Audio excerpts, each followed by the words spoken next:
Hey everyone, I'm starting a new series. This is how to make SourceMod plugins for Treason. We're going to be starting in the first episode here with setting up your server. First, we're going to go, I have these linked in the description.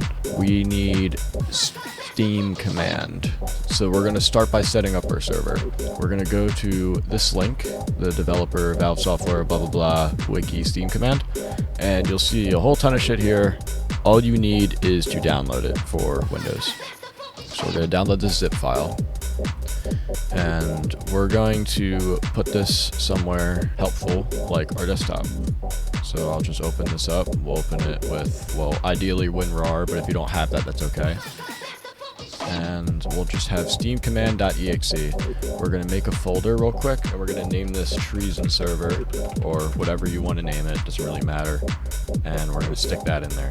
And that is what we're going to be starting with. So you do not need anything other than this to begin with. So we're going to start by going to this top bar here, and we're just going to type in CMD and then hit enter, and it's going to bring up a little thing, but we're going to be in the directory that we are just created. So now that means that we can go ahead and we can do SteamCMD, and now we'll be in SteamCMD once it downloads. Okay, so now that we're all updated, we're in SteamCMD. The first thing we are going to do to set up our server is we are going to log in to an anonymous account. This does not require a password. All you need to do is type in login anonymous, and we're in. Cool. Now that we're logged in, we are going to install the server for Treason. So we're going to do app_update, and then this is the ID you need, 1875500. And if we just type that in, it will start downloading the Treason server. This might take a while depending on your internet connection and your system, but once it's done, we'll be ready to go. Okay, now that our server has been installed, we can keep this open. We're just going to go to Steam Apps, which is a directory it has created now. We're going to go to Common, and we're going to see Treason dedicated server, and this is where our server executable will be alongside all the files it needs to operate. Now the trick here is that this executable will not do anything on its own. We need a script to run it. So we will right click here, go to new, and you will either see Windows batch file or you will see text document. If you do not have Windows batch file, use text document. I, for the sake of this tutorial, will be making a text document. And if you do not see .txt at the end, you need to go to View and check File Name Extensions to on. Once you can see that, you select all of it, including the extension, and you're going to name it run.bat. Run.bat. Now, if we right-click it, go to Edit, it'll open it in a notepad. Now we can type in start srcds.exe. That looks like that. Some important parameters we need to put after this are -console. We're going to need -game Treason. We are going to need +sv_lan0, and we are going to need map, and then we're going to pick a map. I know I want to use map city. It doesn't really matter what map you use. Now, if you know any other servers that you're hosting, then you may need to change the port. For most people, it will be 270.15, and you do not need to change this. For people like me who are already hosting servers, you will need to do port 270, and then you can put anything else that you want here that isn't already taken. So for me, I'm going to put 270.55 because that is a port that is not being used, that is pretty far away from my other server. Now, I'm going to close this after I saved it, and we are going to run that. It might say that it can't establish Steam servers. We'll just give it a minute. If it ever freezes, you can type a random letter, and see, it froze. So that woke it up. Hit enter. And now we're going to open Treason, and then inside of Find Servers, you will notice that our server is not here. This is normal. We need to connect from the console. And for those of you that don't know how to get to the console, I will show you how to do that. You can skip to the timestamp on the screen if you already know how to get to the console. So to get to the console, you're going to want to open Steam, and you're going to want to go to Treason, Properties, and then you want to make sure you have -console in your launch options. And then the next time you open the game, it will let you open the console. Now, we can press the tilde key, which is the squiggly line underneath escape, and that will open up our console. We want to type in connect, and then we're going to need our local IP address and the port we are hosting on. If you already have this, you can skip to the timestamp on the screen.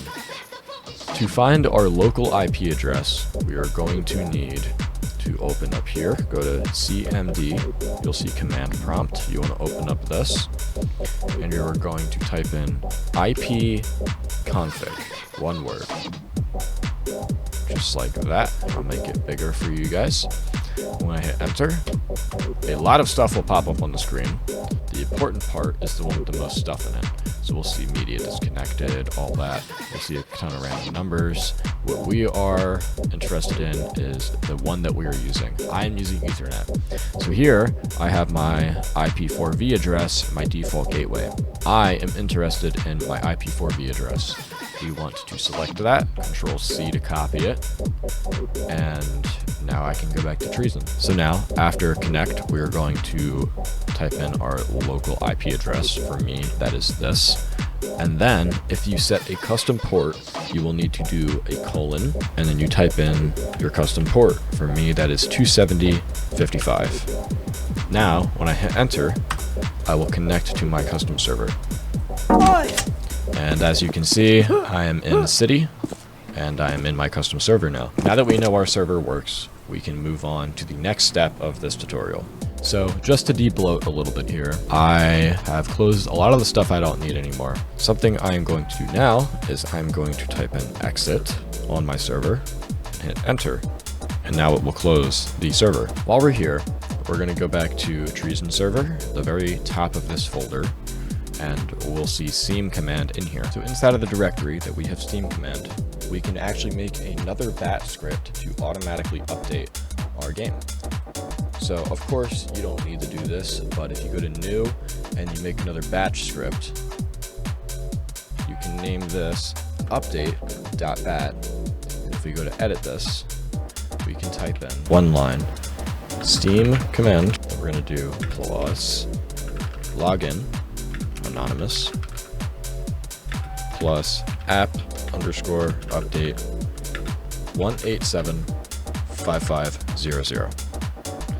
We can save that, and now if we launch this script, it will automatically update our server. Now that we have a couple batch scripts and our server is running correctly, we can open up Steam Apps, go to Common, Treason Dedicated Server, and now we're going to open up the Treason folder. This is where all of the game files are and assets that we need from the game. This is also where you can install add-ons. Right now, we do not have a folder for that. We will create that soon. We are going to go to this website I have in the description. First, we're going to need to install Metamod.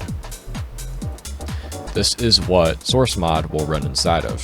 We can go to this website, metamodsource.net. We're going to go to stable builds. We're going to download the latest Windows version. We will get a zip file, and we can open that up, and you'll see add-ons, the folder, and we will drag that alongside everything in here. And now we will have an add-ons folder inside of our Treason folder. This includes everything from Metamod. Now we're going to go to the second link, which is SourceMod. Now that we are at sourcemod.net, we can go to stable builds underneath downloads, and we can grab the latest Windows version. We will get a zip file. We can save that, and we will open the SourceMod zip, and now we'll have two folders. We're going to have config and we're going to have add-ons. Same thing here, copy it to this folder. We have now installed SourceMod and Metamod, which will work together on our server. To test this, we will now run our server again. We will now open the run.bat we created earlier to run our server. Once we have this open, we can type in SM and then hit enter. And if you get this, then that is good. To check even further, you can type in sm space version. This will display the version of SourceMod that we have installed. We can also check meta. This will give us a list of commands. We can do meta version, and this is the version of Metamod that we have installed, which SourceMod is running on. We can now exit our server, and we have successfully installed SourceMod on top of Metamod. That is it for this episode, and I will see you guys in the next one.